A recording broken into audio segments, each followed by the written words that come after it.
Welcome to another video by Royal Christ College, and today we're going to talk about hyperthyroidism, especially Graves' disease. You can follow us on our Instagram page for all these written notes at Royal Christ College, or you can follow us on our website at www.royalchristcollege.co.uk and follow down into the endocrinology section in order to learn more about thyroid disorders.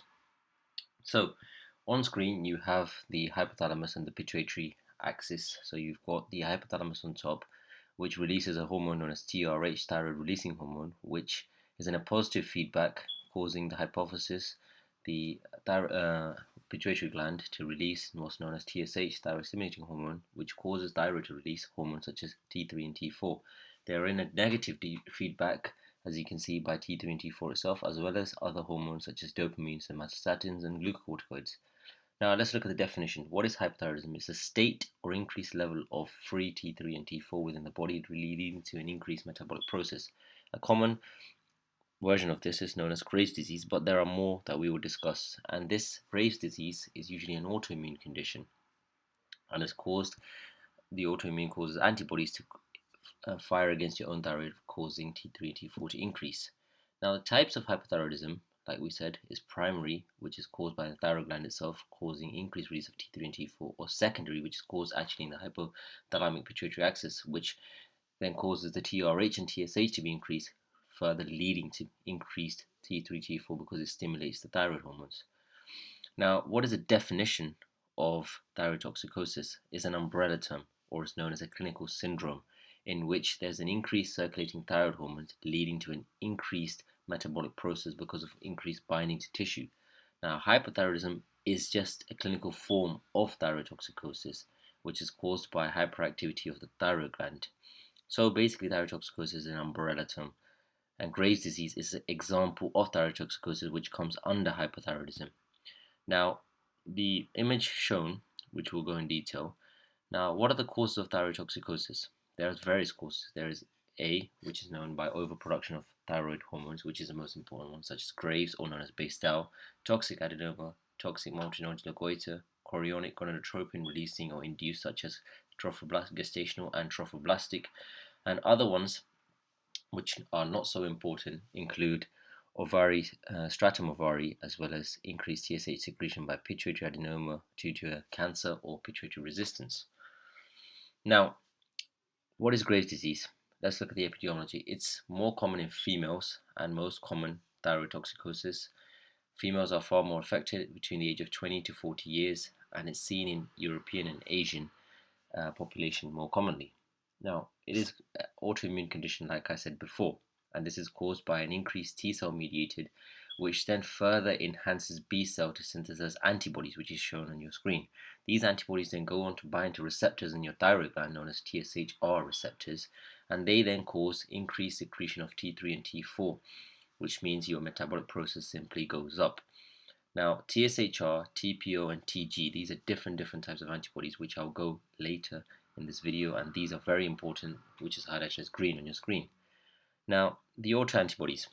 Let's think about antibodies being, there are two types, stimulating and then there's blocking ones. Stimulating ones include what's known as TSHR receptors, TRAC, or sometimes it's known as TRAP. Thyroid peroxidase, TPO, TPO-AB, as well as others include NIS and thyroglobulin, TGO-AB. Now, the most important ones to remember is these T cell mediated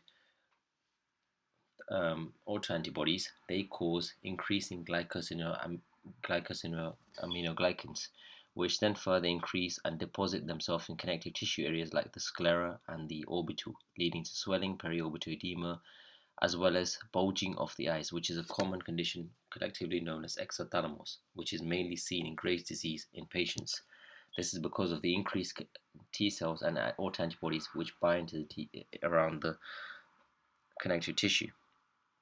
Now, what are some endogenous factors? These include genetic predisposition, race, as well as mainly in Asians and Europeans, sex, mainly female, and other exogenous factors include infections. They're mainly caused by people who undergo stress, radiation, especially due to iodine, and smoking, which is important. Now, let's think about the signs and symptoms. So we have various pictures on the screen. Now you can see the signs and symptoms include cardiovascular problems such as patients experience tachycardia, which means they're usually increased heart rate, so their heart is beating faster, exthalamos, and they usually have this goitre or a lump usually in their neck region, which you can feel upon palpitations. Now, CVS is tachycardia. Usually, central nervous problems include insomnia, which leads to, the picture that is shown, nervousness, and then there's fire, hair thinning, musculoskeletal problems such as osteoporosis, as well as tremor of the upper extremity. They usually also have abdominal problems such as increased bowel movements, and there is also liver. So, liver is an organ which is commonly affected, leading to elevated liver enzymes, usually mainly common in those with thyrotoxicosis. And finally, there's oligomenorrhea. So I've highlighted on screen the common symptoms in green which you should think of when you see someone with Graves' disease. Now other common symptoms include alopecia areata, this is basically bald spots in hair, as well as peritibial myxedema, palmar erythema, onycholysis, as well as clubbing of hands and fingers. Now what are the diagnosis tests? Mainly, most physicians would use blood tests in order to diagnose thyrotoxicosis or Graves' disease. And on screen you have an example. Usually immunology work is done where you can see TG as well as TPO, and they're usually very elevated. And in hormones you have TSH, free T4, T3 total, and T4 total. Now on screen as well you have the different conditions. So in hyperthyroidism usually TSH is low and T4 is high, but in hypothyroidism, which is caused by primary condition, TSH is high and T4 is low. So pause the video and make sure you understand this. Now, important note is there is something specific for Graves' disease, and this is known as RIU. This is usually increased in Graves, but in subacute thyroiditis, which basically means thyroiditis caused by infection, this is decreased. Now, what are other diagnostic tests usually involved in looking at Graves' disease? These include mainly TRAB and TRAC, which is depending on your blood test or the immunology, hematology, it depends on the area. Now, TRAP and TRAC is usually different. So TSHR receptors as well as TPO, but TPO can be also positive in Hashimoto's as well as in Graves, so um, they're not so sensitive. Now TPOAB, TSAB, TBAB, and TGAB, you can see they have different things, but Hashimoto's and Graves share both TPO as well as TSA. Now, what are the imaging techniques used? Ultrasound is usually shown with an enlarged thyroid and diffuse hyperkeraginosity, leading to increased blood flow on a Doppler.